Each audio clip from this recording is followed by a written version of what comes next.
Okay, welcome back, everybody. We are ready to get started on our first of 4 panels. The theme of this panel is Youth Migration and Politics in the Global South. And to moderate is my colleague here at the Hamilton Lugar School, Dr. Amadou Beidy Sow, who's a senior lecturer in our African Studies program. He teaches Bamana. He has a master's degree from the École Normale Supérieure in his home country of Mali in Bamako. And he has an MA in International Studies and PhD in Education from Ohio University, not far away.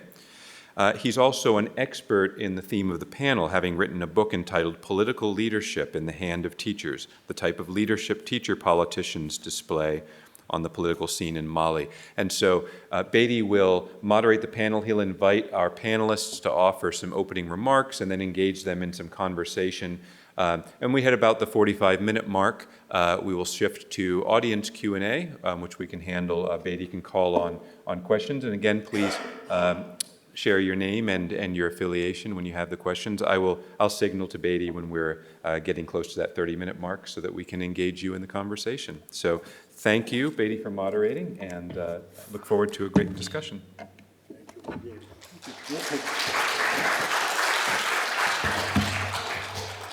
Thank you, everybody. This is wonderful. I'm so pleased to be here. Very honored, too. I know it's my school, and I'm so happy to welcome you all here.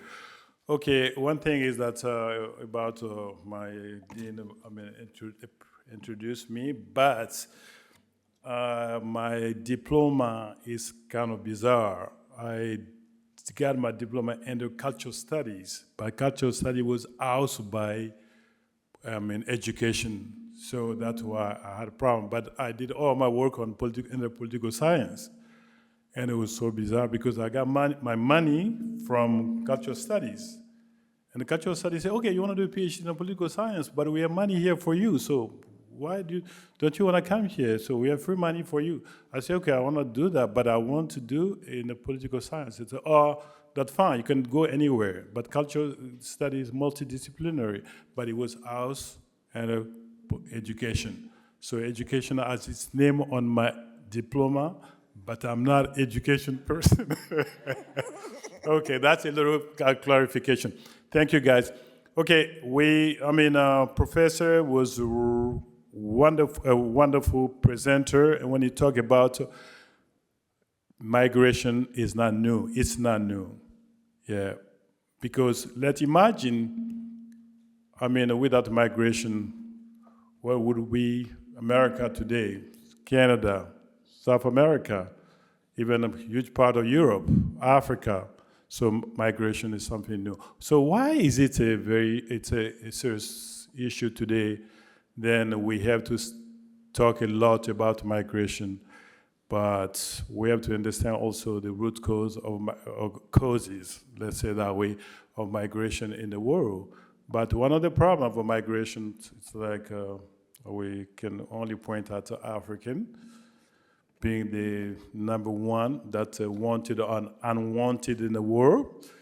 But we have also to look at the positive and the negative impacts of migration in the world. But that's going to be one of the job of our presenter.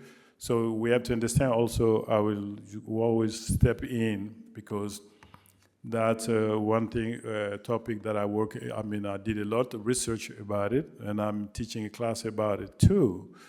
So that's a domain that I'm familiar with.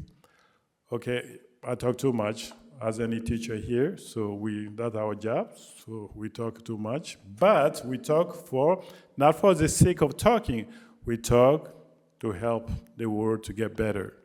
Okay, saying this, we have 3 presenters. We have Dr. Serafín, who is a professor here, and we have Eric Kyere, who is a professor also at IU, but IU Indianapolis, and we have Dr. Mampili, who is in New York, right?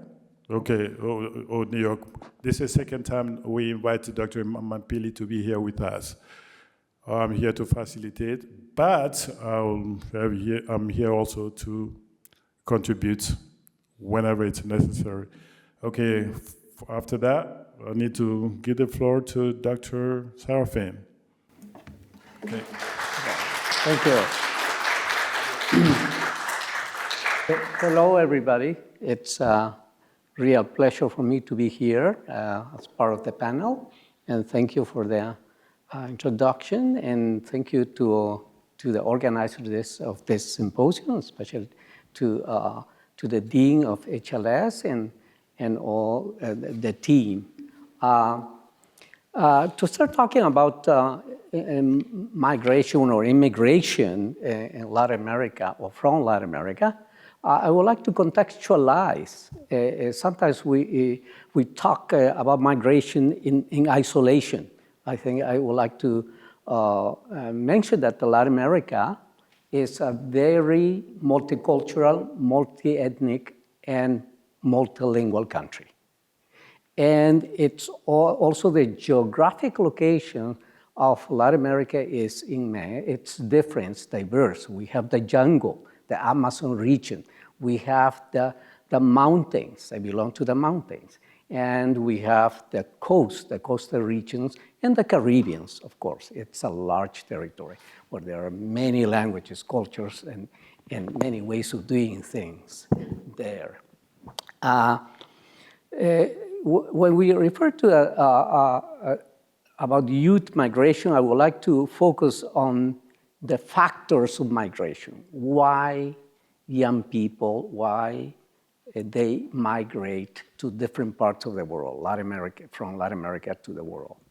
But they don't jump directly from their respective communities to the world or to an international level. The first stage of migration would be first from local, sometimes regional, national, transnational, and global.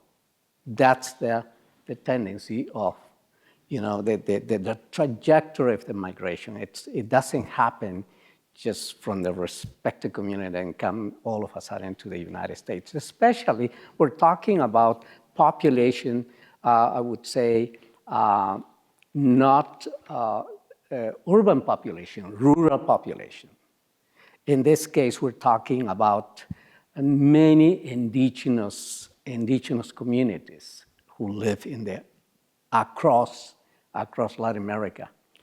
And for example, I'm gonna mention just one country, Bolivia, where the 76 or 78% are indigenous. So Brazil is another country with a lot of indigenous population. And recently, there are more and more indigenous people, immigrants who don't speak even Spanish or Portuguese. They speak their language. They're dealing all kinds of situations.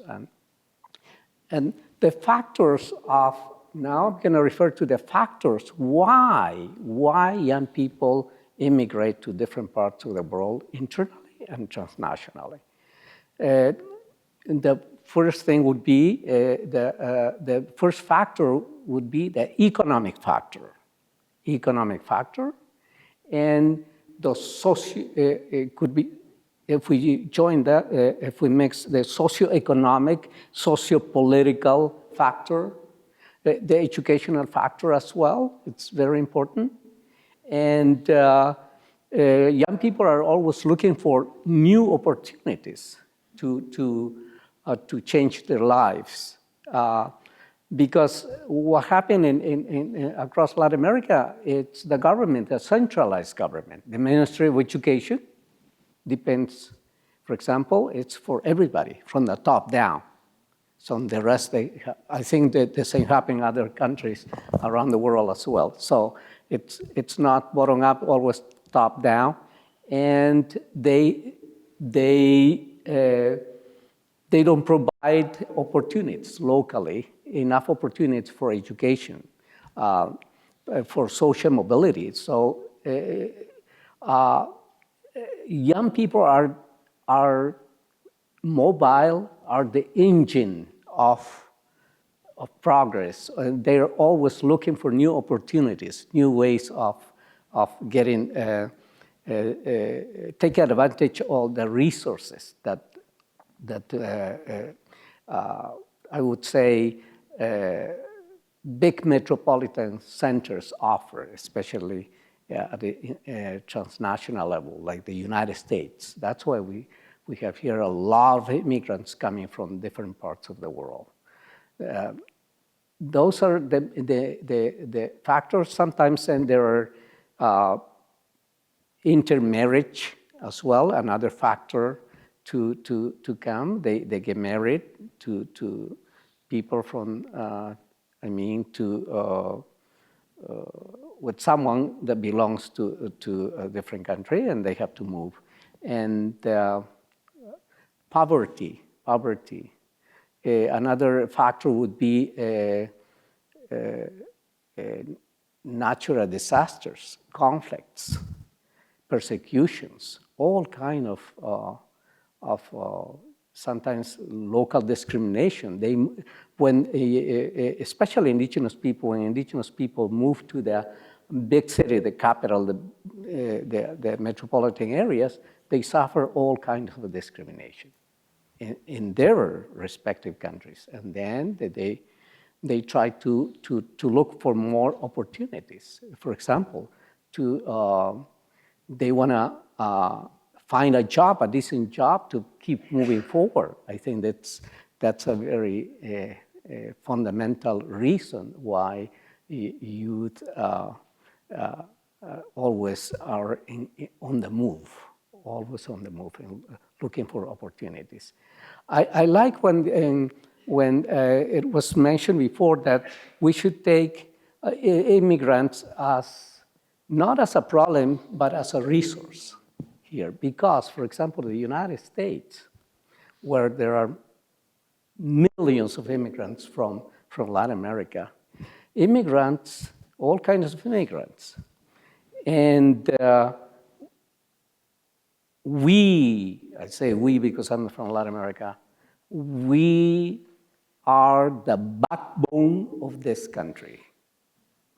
Backbone. We are pillars that support the maintenance and the progress of this country, whether you recognize it or not, but that's a true reality. We cannot escape from that. So this is a straightforward opinion I'm sharing with you. Yes. And I think I'm gonna stop here and then. Okay, yes. Can you take from there? All right. Can you hear me? All right. Thank you. And yeah, thank you for thanks, Serafín. As we have been hearing, immigration is not a new thing.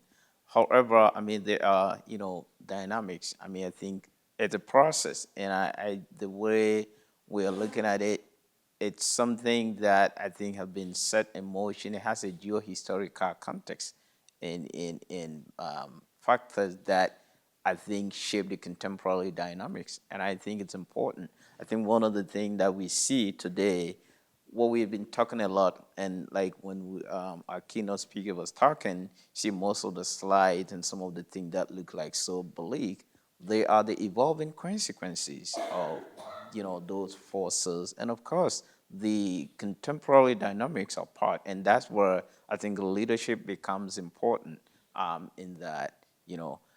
So when you think of youth in the idea about youth as a capacity, community asset, youth are a great asset to every community. And so when they begin to move, on one end, they are moving away with the capital, the resources, and all of the agency and the possibilities that can even shape the local context, right? And so then why would you think about them as a problem? It's actually a form of, depopulation, but it's also resource, misappropriation.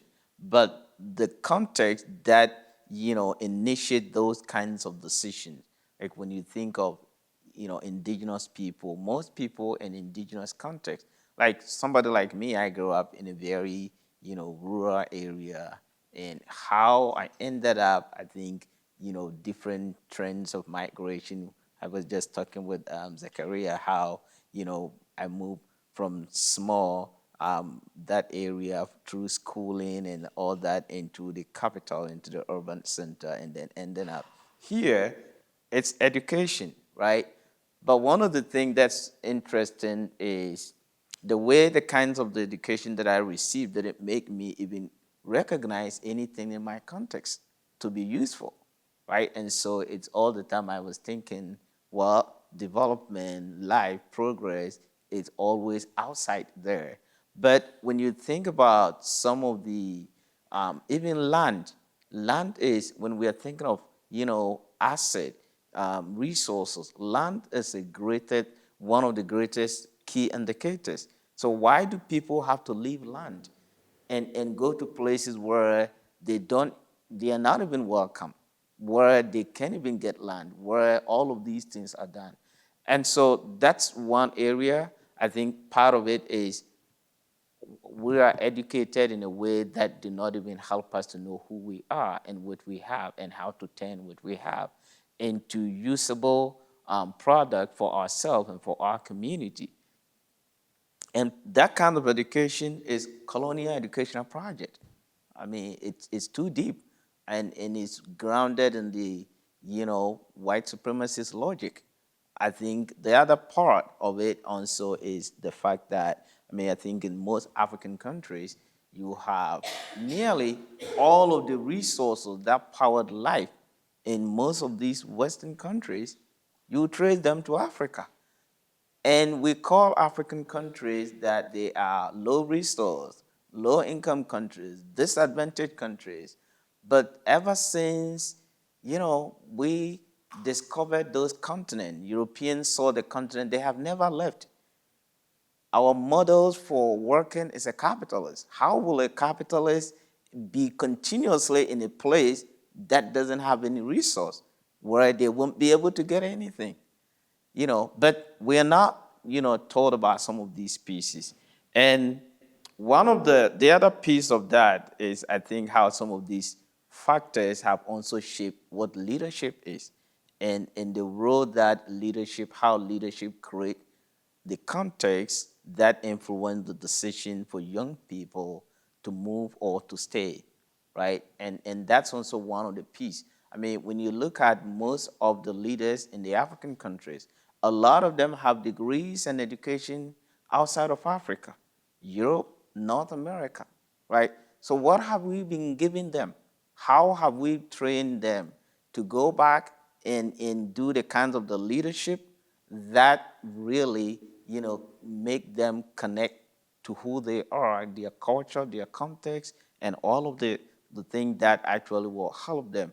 Now, that will not stop migration. There's times where people can decide, I am going here maybe on a vacation, on this, on that. Those are important. We all do that, right? But when it becomes an issue where people are running away from resources into places where they sometimes get into even harm, that's a problem, right? And then the other thing, part of, as I was talking about these geohistorical factors, I mean, you can't talk about this without talking about slavery, particularly the transatlantic slave trade.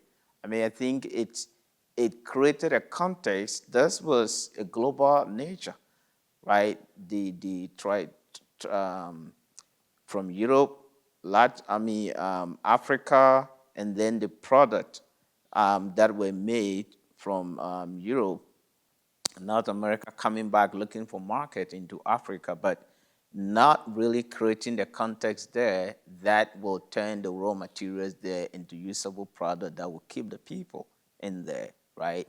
And so then you have that infrastructure and the resources that are supposed to make some of those things, facilitate even within country, within community movement and mobility and relationship. That didn't happen. And as we heard in the speaker, some of the areas where you were talking about lack of access and the logistical issues, the bureaucratic processes. These are all part of the things that what we've seen, particularly in African countries, most of our context, roads and means of transportation, if you go there to most African societies, you see the road that was constructed during the colonial era. They lead to where resources are, right? Into the harbors and in places. And so then after what we call today, we describe most African state as independent.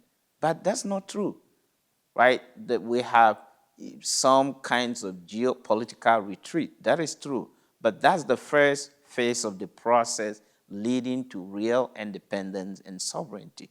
That had never happened. So because of that, you have a process where we inherited the structures that again have not, because of the trauma connected to these issues, they have not been able to really make any significant impact. And so the kinds of the restrictions and those logistical issues that are impediment are grounded in some of these issues. And so now it make most youth think that nothing is there, there's so much despair, there's so much frustration. And then the other side of it is we see a lot, I think, in the West and in most European countries, most of the Western nations, we are very good at faking. I mean, let's say the truth.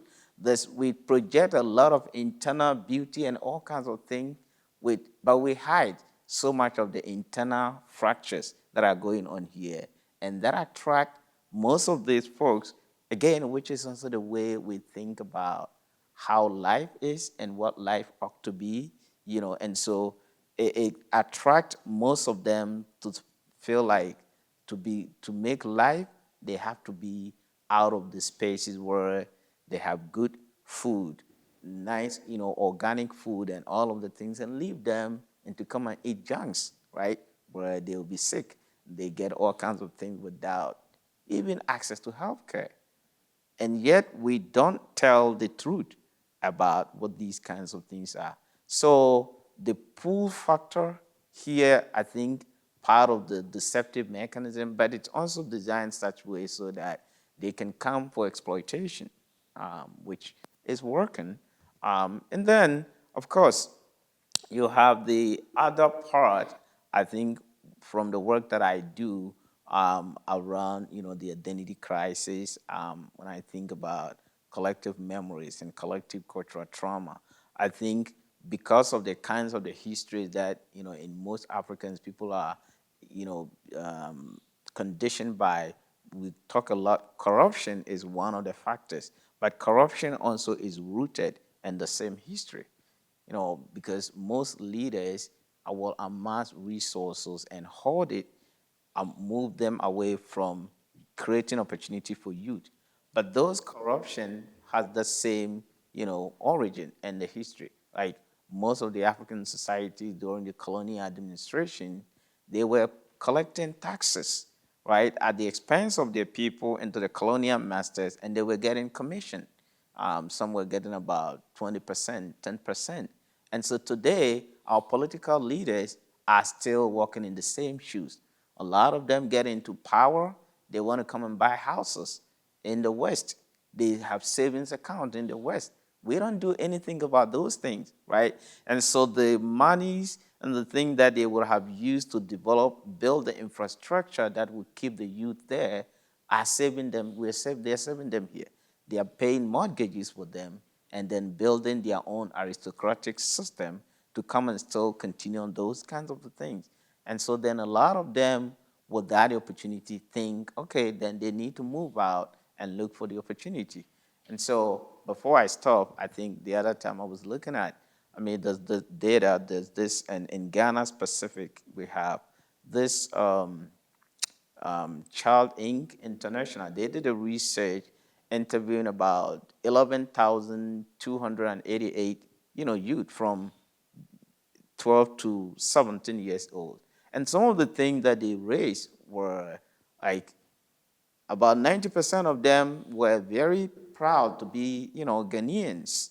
But in the course of it, about 50% want to leave the country by 2040, right? And when they cited the cause of the reasons, they cited unemployment.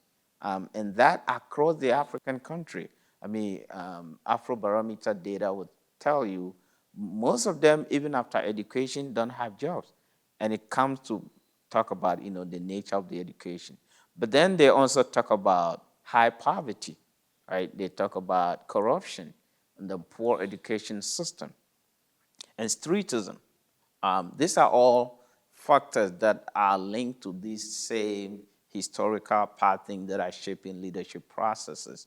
And so we can't talk about this outside of the leadership issue, but we can also talk about the leadership issues without thinking about those historical forces that were initiated and that are evolving today in creating this, making it look like there's no future for the youth. So I will end here and then let you talk later, and then we'll have more conversations. Yeah, thank you. Thank you so much for having me back in Bloomington. It's always wonderful to be here. And I think a lot of these topics are very relevant to what we discussed last time when I was speaking more about youth movements and youth protests within African countries. So rather than rehash, I think, some of the topics that have already been raised here, I think we had a fantastic keynote lecture that really outlined some of the push and pull factors, as our panelists have made clear here, that drive the migration question. I don't want to simply rehash those topics. I want to pull back a little bit. I think the subject of migration is something that evokes a tremendous amount of passion. As we see, we have an election coming up in just a few days now, and the subject of migration has been central to this forthcoming election, as it has been to pretty much every election that I can remember as a late 40s individual. And so it suggests something to me that there is a kind of schizophrenia around this subject of migration, that maybe it's useful for me to offer a few provocations around why it is that migration remains this kind of evergreen subject that continues to provoke so much angst. And I have, I think, 5 minutes, so I'll try to be quick, right? And specifically, I just want to tie migration, and I offer these again in the spirit of discussion, to what I consider to be the kind of more meta issues that underline a lot of our anxieties about the question of migration and question of immigrants in particular. Specifically the issue of capitalism, right? The issue of nationalism, and the issue of gender. And I think all three of these things, and I'm just speaking off the cuff here, are manifesting in a lot of the ways in which these issues are discussed ahead of the forthcoming election. So let me just start with the issue of nationalism. I think this came up in the keynote lecture, in the Q&A. It is hard to remember that the world of nation states is a very recent formation, right? I am 47 years old, I think, yeah. And both of my parents were not born in a nation state, right? They were born in India in the 1940s, and they were subjects of the British Empire. They were not citizens of the Indian nation, right? My mother is 78 years old. She's still fairly active. And I have to remind her that she wasn't actually born an Indian citizen, right? That she was born a British imperial subject because she was born 1 year before India became independent, right? Their experience is not unique. For the vast majority of the world, if you go back to your parents' generation or to your grandparents' generation, they were born as imperial subjects, right? They were not born into nation states. This process of dividing up global territory into these defined nation states is a very recent one, right? For the vast majority of the world's territory and populations, it's something that's only been going on for the past 75 to 80 years, starting in the 1940s with the decolonization of South Asia, continuing in the 1960s in Africa and the Caribbean, so really very, very, very recent. And it has been an extraordinarily violent process, right? Because it is my fundamental belief, and I think I have a lot of evidence for this, that humans are fundamentally a migratory species. So the process of transforming us into these nationally defined entities has required a tremendous degree of violence. And it's violence that is ongoing today and is especially visible in parts of Africa, right? Across Africa, we see a tremendous push by countries in the global north, by international institutions, by our own government, the United States, to build borders where they have never existed before, to prevent peoples who moved freely across these borders for millennia from moving across these borders anymore. Again, this has required a tremendous amount of resources to prevent people from their natural patterns of movement, of trade, of cultural dispersal. The war on terror has allowed the United States government in particular to take a huge interest in the Sahara, where we are trying to enforce arbitrary lines across desert sand by building these massive military enterprises. It has required a tremendous amount of violence. It has been hugely destructive. And to return to our topic of discussion here, it has produced a tremendous amount of migration as people have been pushed off of these lands that they have lived in for centuries, right? We're not only talking about settled communities, but also populations that were historically nomadic. It's easy to forget that much of the human population is nomadic, or has been nomadic, until we have insisted on drawing these borders that require them to settle down, right? Without any evidence that that is an improved quality of life from what they were engaged in before. We can talk about populations like the Tuareg in places like Mali, which has, again, caused a tremendous amount of violence in that part of the world, violence that is ongoing, violence that is at the core of a lot of the dislocation that is occurring in that part of the world. Okay, so the first point, right? Nationalism. And how much of the world is driven by this force of nationalism, despite the fact that it is a very, very recent phenomenon, okay? Second point, capitalism. I think when we think about capitalism, until fairly recently, there was a very strong emphasis in the West, in the United States in particular, that capitalism requires freedom, right? That there's an innate relationship between capitalism and freedom. We hear a lot about the free market, right? The idea that freedom is inevitably tied to capitalism. This was the entire subtext of the Cold War, this idea that free societies have free markets. But it's useful to disaggregate what we mean by this relationship between capitalism and freedom, which is a very famous title of a book by a libertarian hero, and ask, what are the components of that?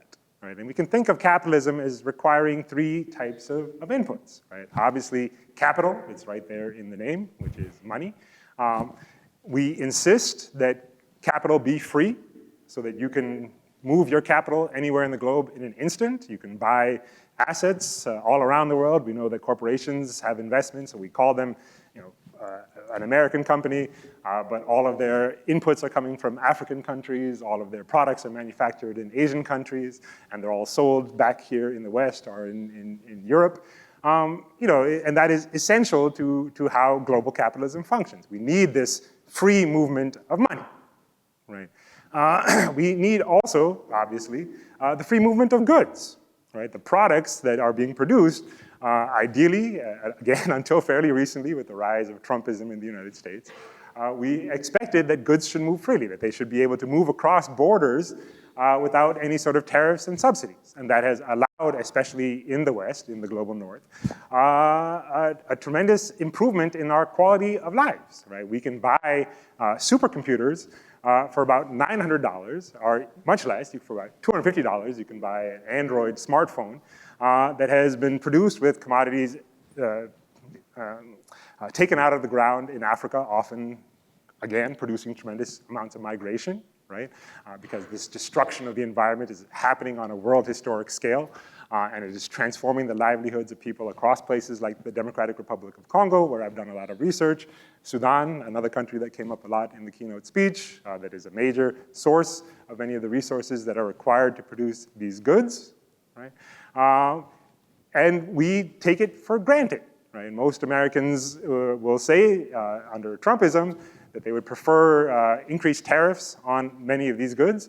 But I think that's only as durable until they start to see the cost of what it actually entails to produce these goods domestically, what it would look like to actually impose tariffs on China at the rates that are being thrown around would entail $9,000 iPhones. Right? And I'm curious, at least, to see how that plays out in the American economy, in the American psyche. Right? So at least until recently, there has been a general consensus within pro-capitalist advocates that goods should move freely, that we should work to create a world that has no tariffs, that allows the free movement of goods. This has been really good for American businesses in particular, right? Now when we talk about American products, as I was saying, there's no sense of where all the components even came from in the first place. There's an overwhelming likelihood that if you buy an American car, that it has not been produced remotely in the United States, right? And this has been the structure of modern American capitalism, again, until fairly recently. Right. Okay, last thing I want to say here is the third one, which is the gender question. Of course, gender has been, I think, driving recent American elections, at least since 2020. Certainly in 2022, we saw that the Democratic Party benefited tremendously from issues of women's reproductive justice, right? In places where they did not expect to win without the question of reproductive justice on the ballot. There would have been a red wave, as was predicted by political scientists, of which I am one, reluctantly. And the only thing that saved the Democratic Party was reproductive justice issues. We know that it is likely to again be the central issue in the upcoming election on Tuesday, regardless of where you stand on it, right? We know it's a hugely important force. And what does this have to do with the question of migration and Africa, right? Well, let me just start by saying that the vast majority of the world is no longer growing. I mean this in terms of demographically, right? In the social sciences, we use the concept of the replacement rate. That is the number of children each woman needs to have for a society to have a stable population. In the West, in advanced capitalist countries, it's 2.1, meaning that each woman is expected to have 2.1 children. This has basically collapsed in most of the advanced capitalist world. In places like South Korea, it is under 1. So the average South Korean woman is not even having 1 child, right? Across Western Europe, it is probably around 1.2, 1.3. Again, it has collapsed. Japan, much the same story. In the United States, it is also under 2. Right? Slightly better than Western Europe. Parts of like Portugal and stuff are like 0.9, like crazy, crazy low numbers. Greece has a very low number. The US is closer to like 1.7, 1.8, but still under that replacement rate figure. What that means is if you were to stop migration tomorrow, the American population would collapse, right? Within a generation. It would literally collapse. First, it would age rapidly, like Japan is currently, right? The oldest population in the world is Japan. That has a whole bunch of trickle-down effects for the entire social welfare system in that country. There are not enough young people paying into the social welfare systems. Japan remains reluctant to allow immigration, and so their population is rapidly shrinking. Russia is much the same situation. China has now crossed that point as well. They are desperately trying to encourage women to have children, right?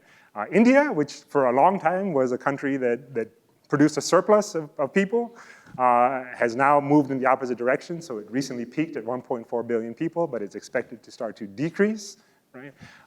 And we know that the vast majority of the world is experiencing the same exact phenomenon, except for 2 particular regions. One is West Asia, right? And the other, of course, is Africa.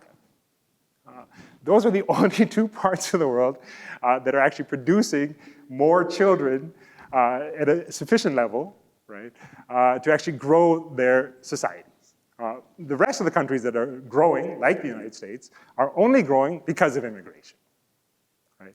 Because of immigration. And those immigrants are not randomly distributed. They're coming from certain parts of the world. They're coming from the global south. They're coming from Latin America. They're coming from parts of West Asia. And they're coming from Africa, right? Especially Africa, which remains the youngest continent. And as I mentioned, the only part of the world where women are producing children above the replacement rate, right? So regardless of what issue, and this is the last thing I'll say, what issue we want to talk about in the United States, right? the question of migration and Africa's relationship to it is central. And it's very difficult to talk about these issues, I understand. But I think it is important for us, especially as social scientists, to try and make these connections apparent, because otherwise we get kind of restricted in how we talk about the immigration question. And I think we fall victim to reducing immigrants simply to their economic values, right? To this idea that the only argument we can offer for why we want immigration is the role that they play in labor markets, right? And I think as this panel has been making clear, and as our keynote speaker made clear, that is a very reductionist and I think problematic way for us to think about the question of immigration when it is so central to almost every aspect of our social, political, and economic lives. Thank you. Great. That was great. I think we have 30 more minutes. Okay, I know we.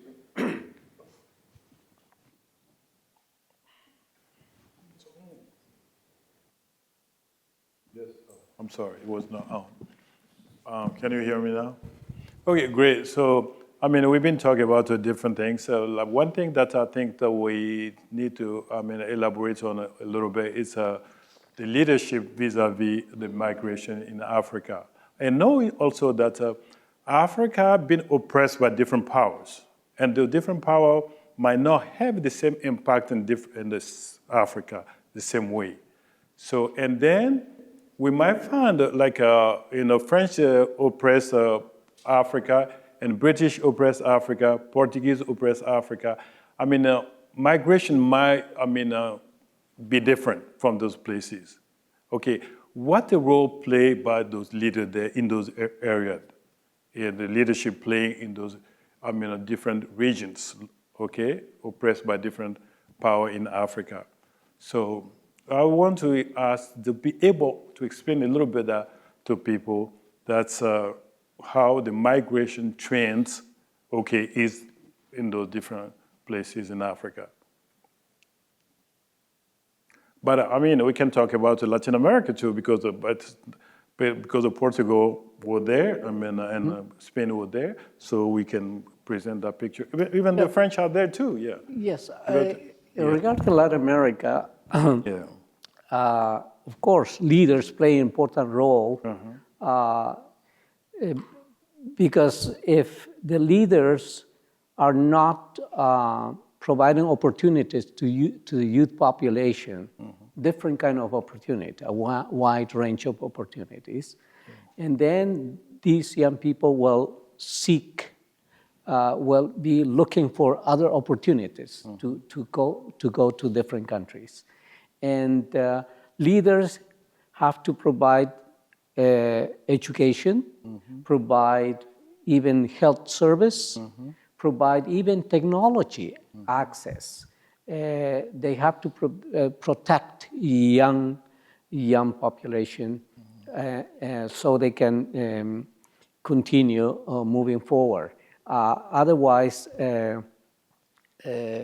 will, Latin America will be losing a lot of young people, and once they leave the country, they will stay in the country when they move to those countries, because they will get enough education there. For example, when immigrants come to the United States from different countries, they get their masters and then, undergrad, masters, PhDs, and they end up staying. So that's a risk they have to take the countries.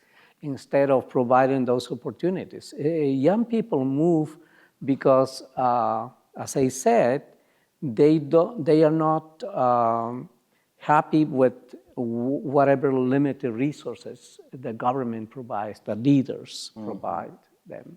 So there is a lack of attention, lack of opportunity for those young generations. Another thing I want to link to this is the notion, I want to be very critical with this one. The notion of global South and global North.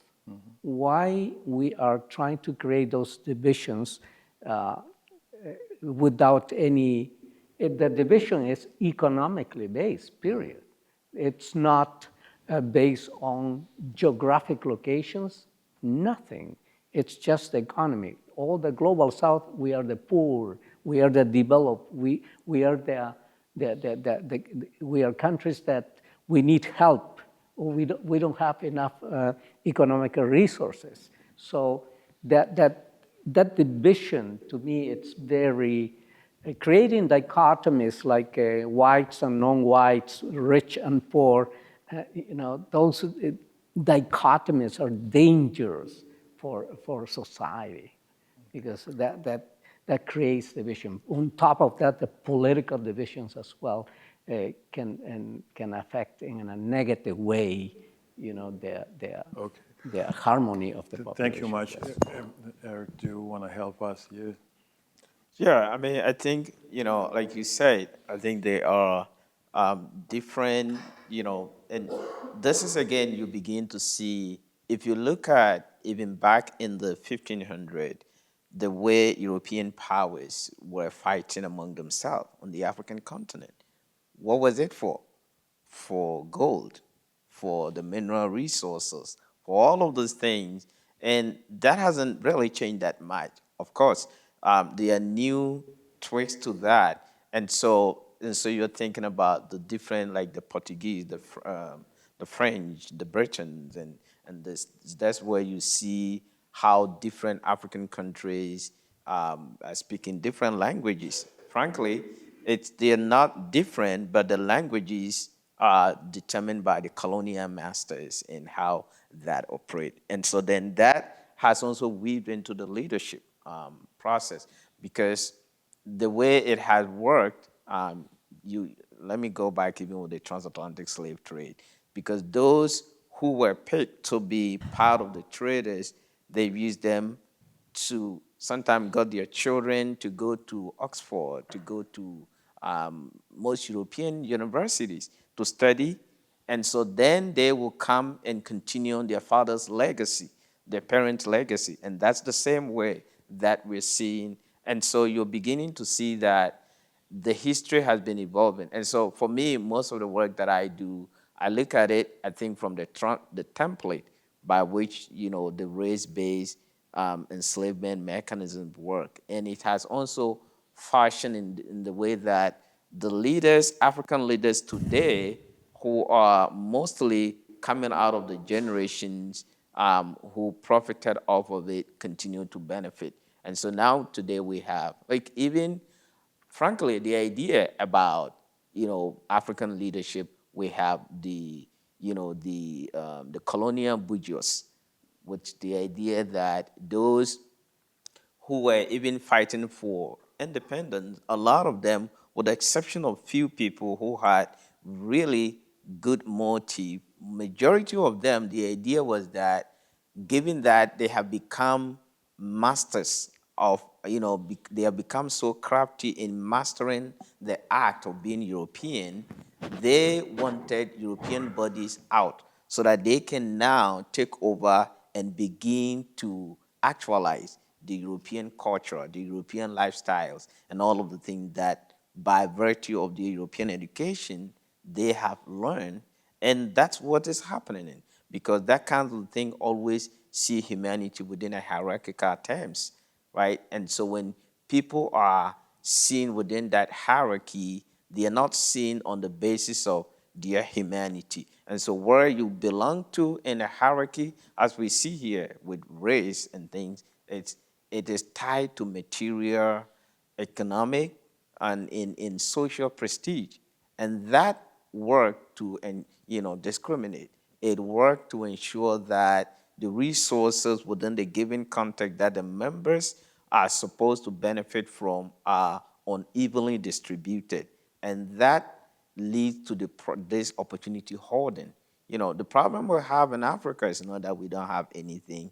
We have the problem of opportunity hoarding, that the opportunities and the resources are concentrated in the hands of few people at the expense of the masses, and it's creating a lot of issues. And that's one of the ways that the leadership is being deployed to do some of these things through, the same, Western powers. And then back to what I think, we have been just hearing, you begin to also see the idea of race making is still interweaved into our state formation process. And I like the way, Zachariah was talking about this. So you have on one hand, you see how even here, look at the way the race-making idea has created a global polity, making all persons of European descent to be in solidarity as constructed as white. And then all those who are not white, are also be like, we are different and we are on this hierarchy. But then how that has been weaved into the national identity thing, making all of us feel like, once we take on the nationality thing, it makes us to feel like we are powerful. Because then if we mention I am an American, you are speaking about power. That means that anywhere I go, I look at this other person, I am superior to them. And so we deploy that and engage in some of those things that even generate some other concerns. I think from a leadership standpoint, people want to, emulate some of these practices and cultures, and it make the hierarchy to be sustained. And we weave that into our internal mechanisms, policies, leadership. And so when you have people in leadership is supposed to be servant. But today leaders have become, like God in themselves, over people that they are supposed to serve. Okay. It is that logic. Thank you.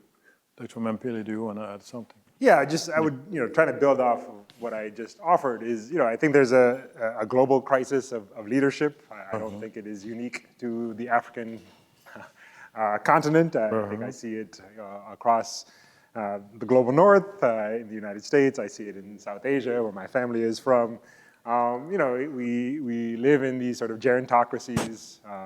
It's not unusual to have leaders who are in their late 70s, early 80s, governing over populations that are far, far younger. The average age of an African is 16.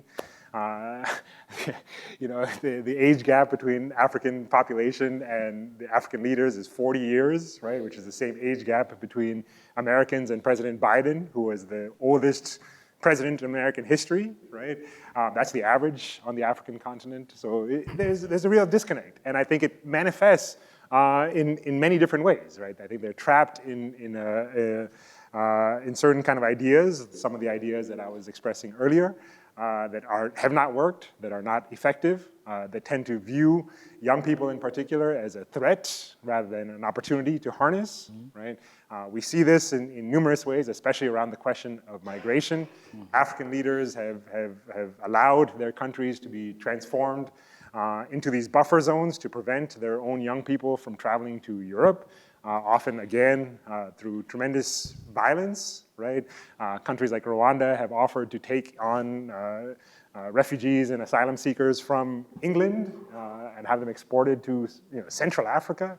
What a horrific, brutal thing, right? Take people from a third country, from Latin America, trying to get asylum in the UK, and you send them to Rwanda with the participation of the Rwandan government. I mean, that is grotesque, right?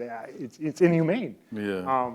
And I think, again, it reveals the disconnect between the population, which is young, which is energetic, and the contempt with which they're held by these leaders. The problem that they have to be controlled, they have to be regulated, right? And I think it'd be unfair to blame just the age of the leaders, because we see, again, these ideas in the global north as well, right? If you look at the Republican vice presidential candidate right now and his obsession with trying to force women to have babies, right?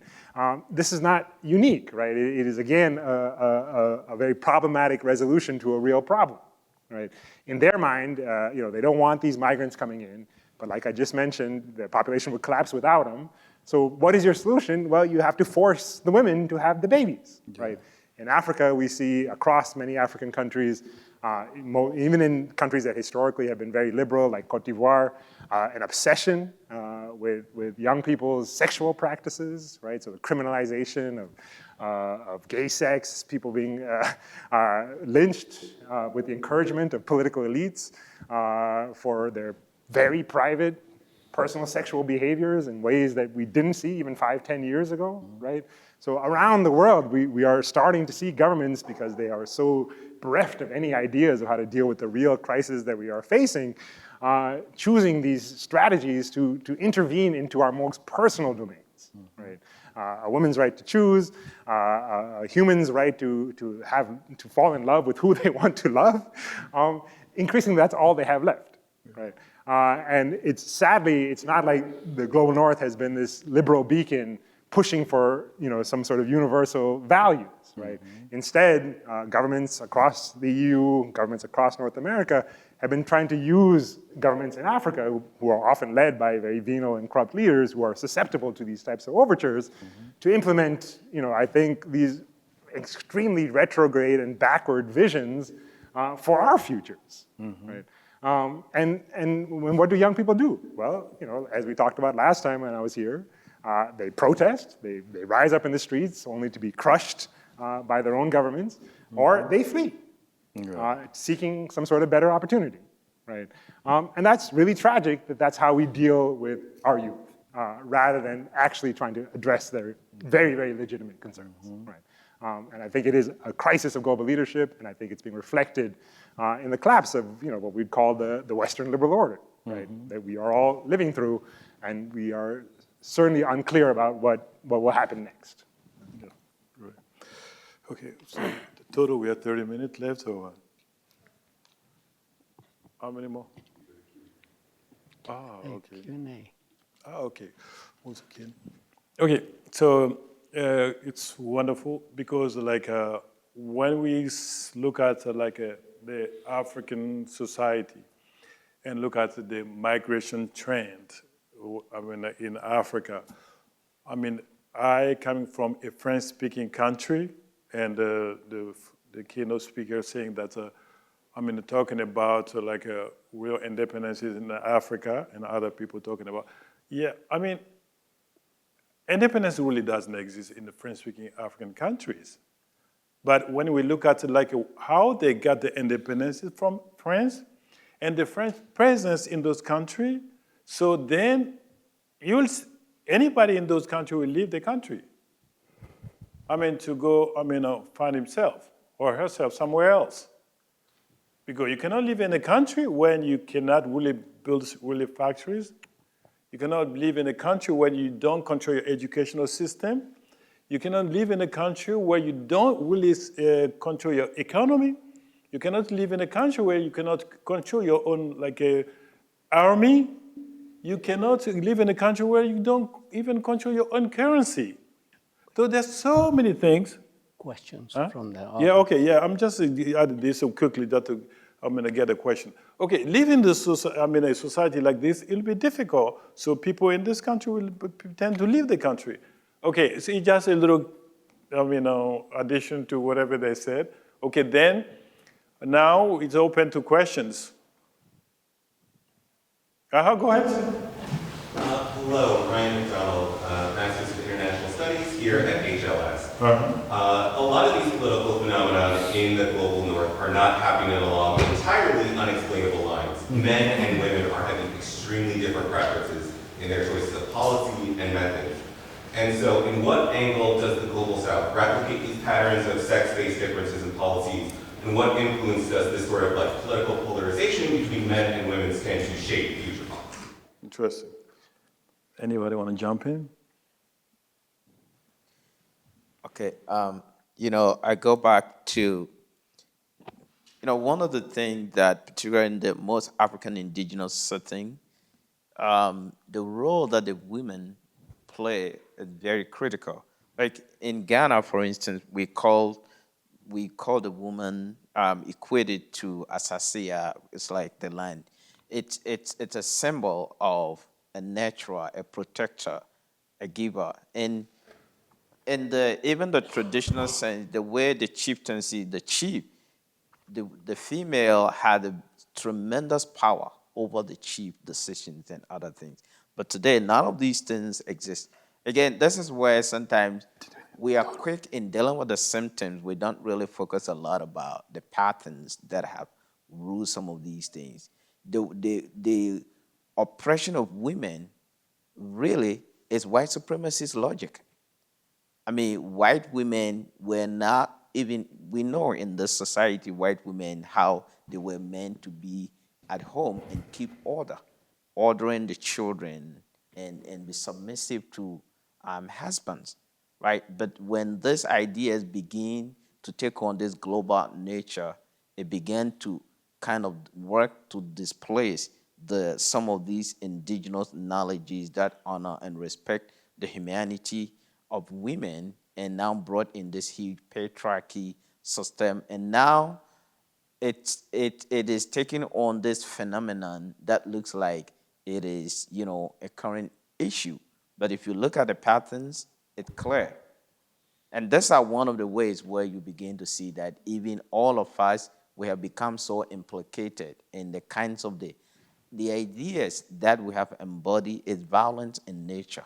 And it is that idea, the more we, release them into anywhere action, we see the impact they produce. That's what makes us to know that we are caught up with this epistemology that is too much violent in its origin, right? And I think part of that is going to be, we need some sort of repair, healing. I mean, in the way we see ourselves and we relate to others, both gender-wise and across the things around even race, ethnicities, and how that is even weaving into national identity issues. Okay, any other question? Anybody want to add something quickly? Because I know I have more questions out there. Okay, yeah. Maybe we should take 2 or 3 questions. Okay, now I will go back to. Good evening, everyone. My name is Jimmy from the media school. Like the keynote speaker noted, the biggest migration is taking place internally, especially in countries which are facing conflict. In where? Especially in countries which are facing conflict. Oh, okay. So in that context, and considering the problem of leadership in most of these countries which have conflict and where politics is a zero-sum game.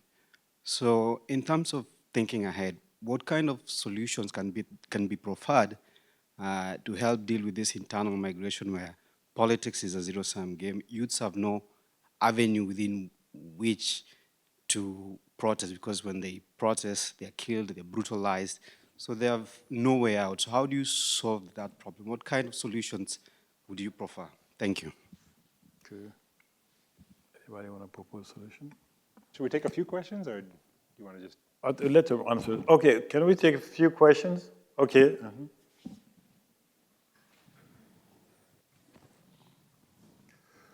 My name is Beth Samuelson, and I direct the African Studies program here in this building. I've given a lot of thought to the idea of free movement of human beings. So, Dr. Mampili, you talked about free movement of capital. Why is it that human beings can't move freely, right? And there are a lot of reasons for that and so forth.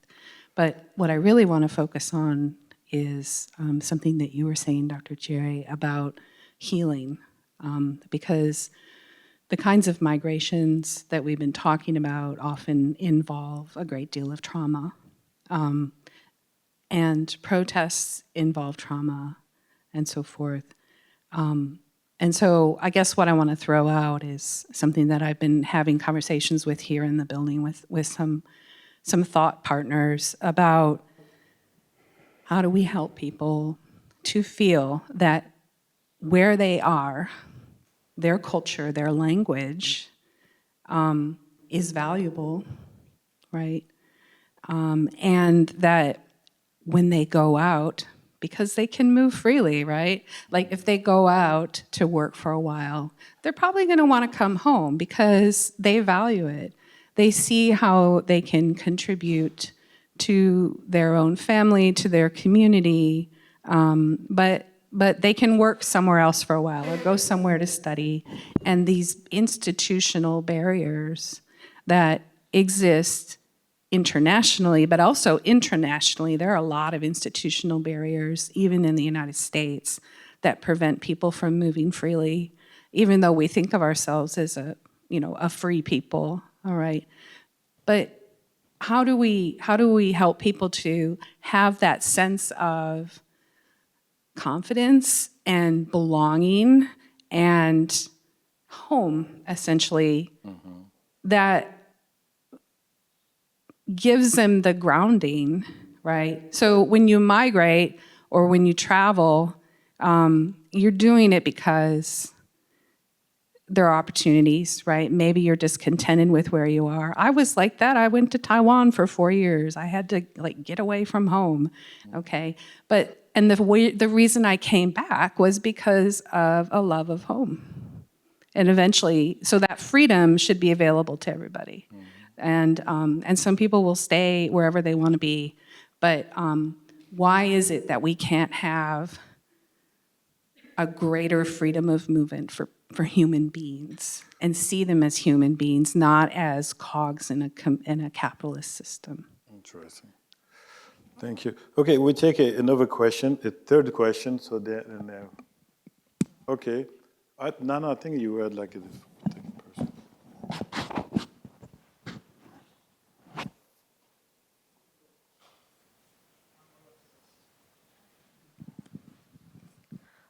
Hi, I'm Elliot. I'm an HLS student. I wanted to ask, at what point and what were the causes of the switch from people, immigrants specifically, being viewed as a resource and an asset to the development of a country to being viewed as a problem? And how do we kind of change our mindsets regarding that? Interesting. Thank you. Thank you.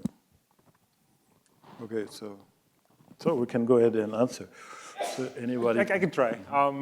Just to offer some thoughts to start us off. I mean, I think the last question is a good place to start, and it's important to recognize that it's probably not a chronological story. If you look at American history, you can find hatred against immigrants that goes back throughout American history. It wasn't always black and brown immigrants either. The Irish, Italians in New York City, where I live, were a despised community who were compared to dogs. So that there always were forces in American history that were against immigrants, and there always have been forces in American history that are pro-immigrants, just like today, just like it was 100 years ago, and probably before then as well. Right. So the question to me, and this I think will come to the question asked about, zero-sum games and what we do about it, is to be able to identify the forces correctly. That's why I wanted to start my comments off by situating them in a much larger context, right? I think it is very hard for us as a species to kind of grasp the scale of the problems that we confront, the challenges that we confront. And so then one of the solutions for people in the United States, as well as for African leaders, is to try to distract us by emphasizing these sorts of cultural issues, right? So instead of, in my opinion, talking about climate change, right? Talking about industrial policy. You want to talk about young men being left behind, genuinely have problems finding work in economies that have left them behind. We talk about the issue of transgender rights, right? Which is not to say it's not an important issue, but certainly doesn't rise to the level of some of the challenges that we are confronting as a nation and as a species, right? It's just much easier to invent stories about immigrants eating dogs and cats in Ohio than it is to sort of confront the failures of American economic policy and the fact that the U.S. economy has become much, much more unequal, right? We're told, my family's immigrants, obviously, that this was a land of opportunity. We have less social mobility in the United States today than Europe, which is the old country, which is the country that's the part of the world that social categories are supposed to be frozen. It is harder to shift your economic status in the United States than it is in Western Europe. Right? This is not unique to the United States. Across the world, since the end of the Cold War, we have seen a massive spike in inequality in every region of the world, including in Africa. Right? Africa in the 80s and 90s, much like South Asia in the 80s and 90s, was much poorer, right? but it was also much more equal. And I'm not saying it's better or worse, right? But you can see it if you walked around places like Tanzania or even if in India, people were poor, but there was equality. I'm not saying that's better or worse. You can come up to your own determination. What we do know is that inequality has spiked. It has become insane, right? And that is true in the United States as well. We have a smaller and smaller number of people who are benefiting from the economic system that exists. You can see this. Look at who's driving the election. One set of billionaires on this side, another set of billionaires on that side.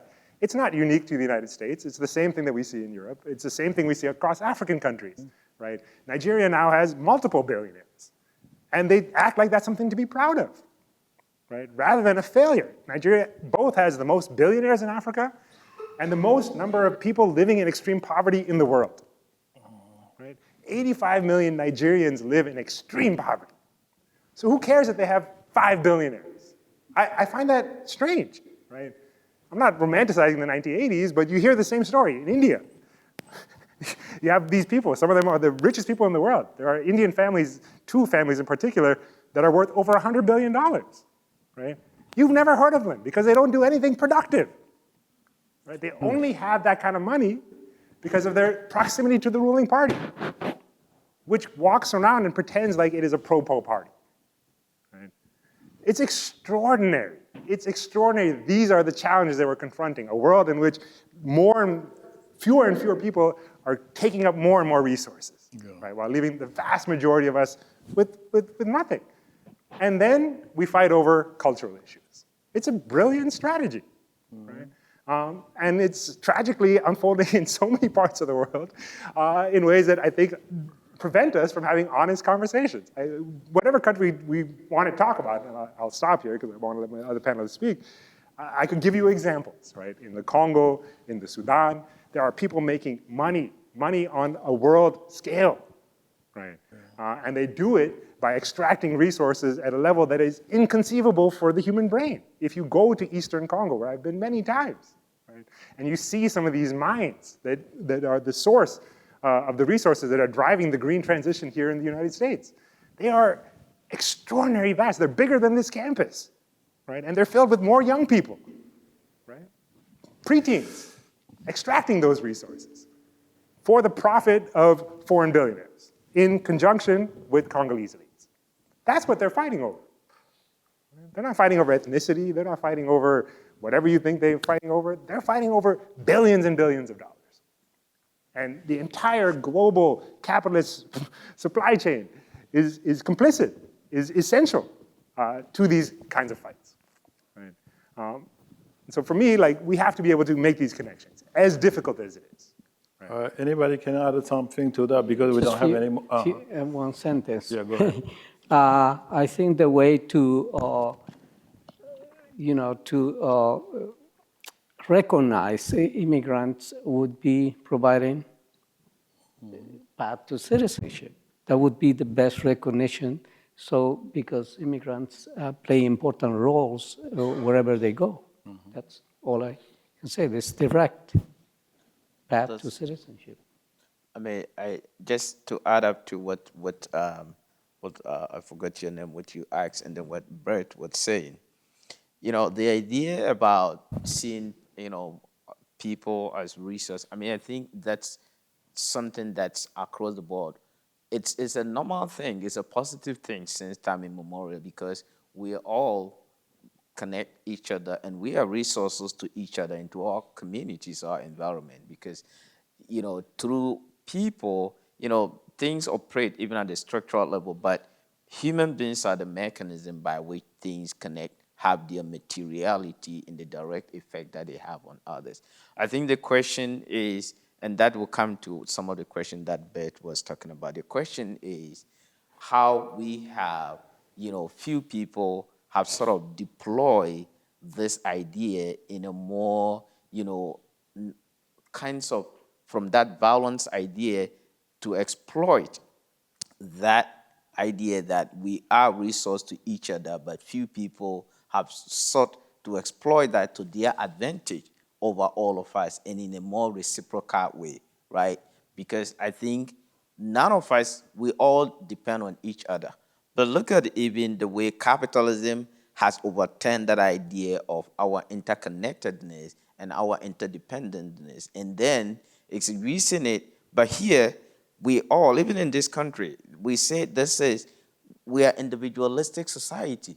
How is a capitalist society an independent or individualistic society? No capitalists make their gain by themselves. It's a highly codependent society. But we said we are independent. You see how it has worked to overturn that aspect where we can connect with each other. And so now, we are colonialized to think that we are independent. So we see things just by ourselves. But it has used to create this global proletariat that they're dependent on all of us. And so few people are utilizing the benefit that exists within each of us as resource to each other, and then making us to turn away from that, what is normal. And so you see, we have normalized what is insanity, and we are living by it, right? And it's creating so much harm, it's creating hurt, and it's fracturing our society.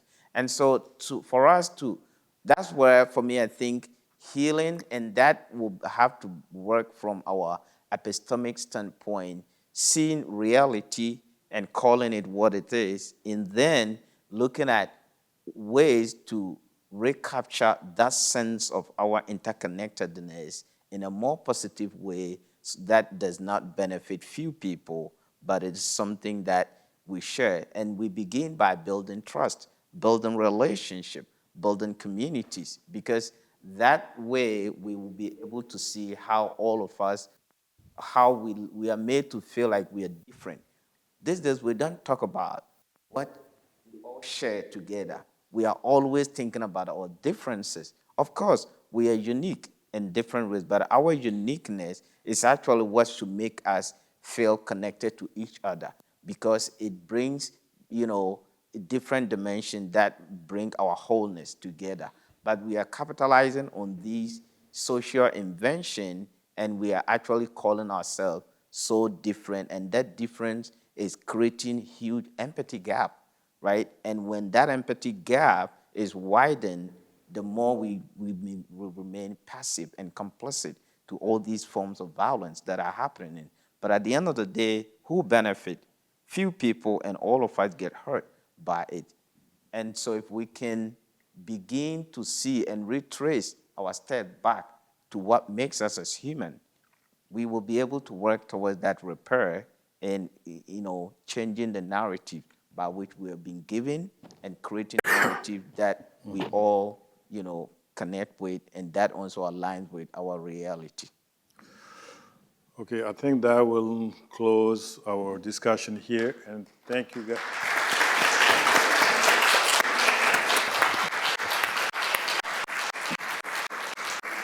Thanks so much to our panel for those really diverse and useful insights. I want to invite everybody to step outside into the atrium. We have a reception. And remember that tomorrow morning, starting at 8:30, right outside these doors, there will be sort of a light breakfast snack served. And at 9:30 tomorrow morning, we start off with our second of 4 panels. So we hope all of you will be able to join us tomorrow. Let's thank Tariq Riebel again and our panel for a great start to this symposium.